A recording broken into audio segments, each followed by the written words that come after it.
I also need to, in the name of truth and the name of a frank discussion of this issue, to repudiate the claim that my 10-point plan involves a massive handout of freehold title at taxpayer expense. That is an absolute myth. It is absolutely contrary to the fact, and I absolutely repudiate it.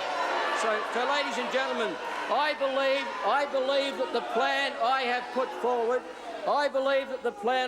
forward provides an equitable balance between respect for the principles of native title and the very legitimate interests of pastoralists and others.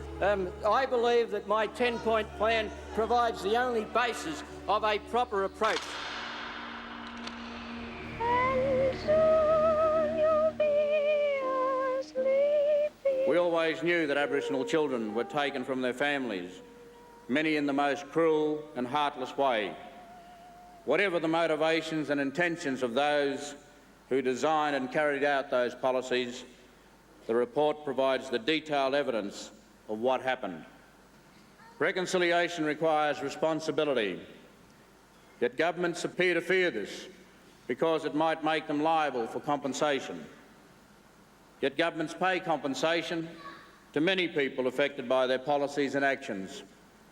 When the nation leaders rightly accepted responsibility and took a stand on the guns issue, gun owners were compensated from our taxes.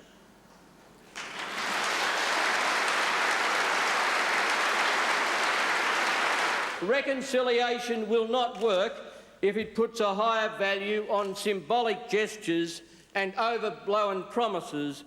It will not work if it is premised solely on a sense of national guilt and shame. Australians of this generation should not be required to accept guilt and blame for past actions and policies over which they had no control. It is a troubling business coming to terms with our history, both for Aboriginal people and for non-Aboriginal people. For our people, it is a troubling business because there is the imperative of never allowing anyone to forget the truths of the past, but being able as a community to rise above its demoralising legacy and to reach for the future.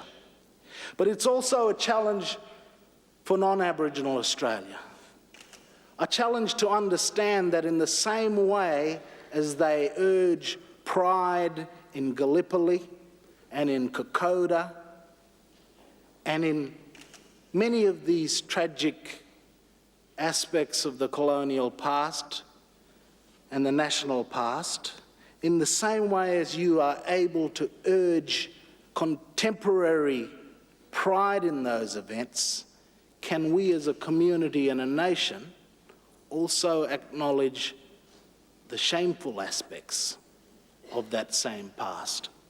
In facing the realities of the past, however, we must not join those who would portray Australia's history since 1788 as little more than a disgraceful record of imperialism, exploitation and racism.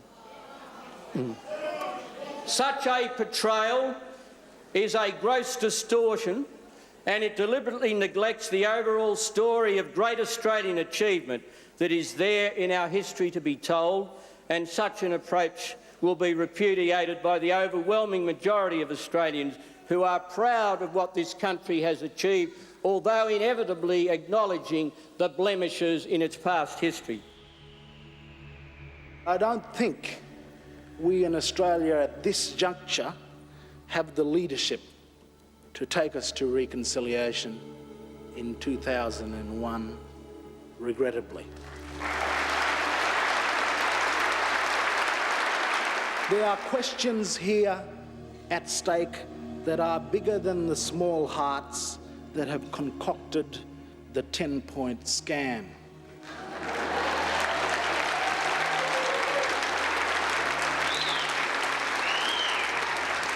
They are, we must never forget, only the government of the day.